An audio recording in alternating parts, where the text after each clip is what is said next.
All right, day 7. This is an exciting day for me because we're talking about a talk today that I love. This is Sister Nelson's talk, Sister Wendy Nelson, and it's titled Becoming the Person You Are Meant to Be, something like that. Becoming the person you were born to be. She gave it at a BYU devotional, and I'm going to start with some of the quotes from this talk. I'm going to try and keep this one short. My goal is to do 5 minutes for these, and I end up doing 8. So I'm going to go for 5 minutes. Okay, today, here's how she's talking about being desperate. Okay, so I'm not going to start with the quotes. I'm going to give you the intro more. Okay, she's talking about being desperate. The thing that strikes me is that Sister Nelson has talked about being desperate, and Elder Holland has talked about being desperate in his talk, Lord, I Believe.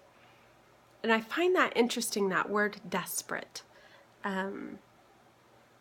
It invokes such a strong emotional reaction when you think of desperate. And what energy that carries with it. Okay, so when you look at Christ's life as he lived on this earth and how he healed people in the New Testament, these people were desperate. The woman with the issue of blood for 12 years, and she reaches to touch the hem of his clothes. I can't imagine a more pure picture of desperate. The man by the pool of Bethesda, he had been there for 38 years, never got into the water, never was the first one in the water. He was desperate. The sinners, the beggars, the man with the son who would fall in the fire and was possessed and had all kinds of, he kept trying to hurt himself with this possession.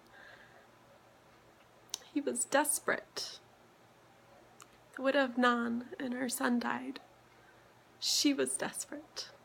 Mary and Martha and their brother Lazarus, when he died, they were desperate. Desperate, desperate, desperate for a miracle.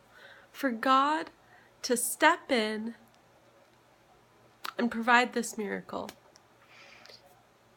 Now, there is always a caveat, right? According to the Lord's will. We need our miracles according to the will of God. But never, while Christ walked on the earth, did somebody come to him, at least it's not recorded, did somebody come to him and say, hey, will you heal my son, or will you help me with this, or heal me, or never did Christ say, not yet, or no, sorry, or never did he bless children except for you. That didn't happen. That doesn't happen. Christ came to heal the brokenhearted, the desperate.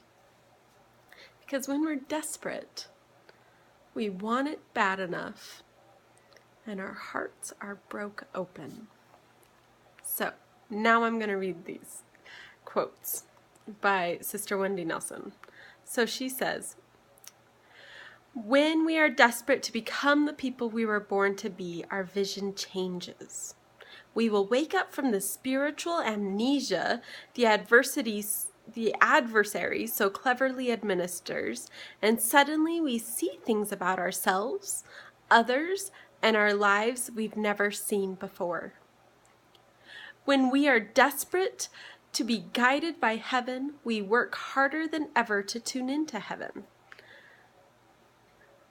When we are desperate to be our true selves, we will use technology righteously. When we're desperate to be true disciples of Jesus Christ, we were born to be When we are desperate to be the true disciples of Jesus Christ that we were born to be, we suddenly find the courage and the determination to remove anything and everything from our lives that is unholy and pure.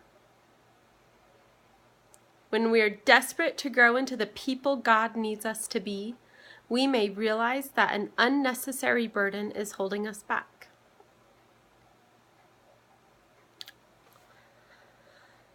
Those are huge promises. Those are big. Okay, so the big question is, right? Am I desperate? Am I desperate to have grace in every moment of my life? Is my heart broken enough? Do I want it bad enough? Am I humble enough? Am I desperate? Are you desperate? I don't know yet. But that's what I'm thinking about. Have a good night.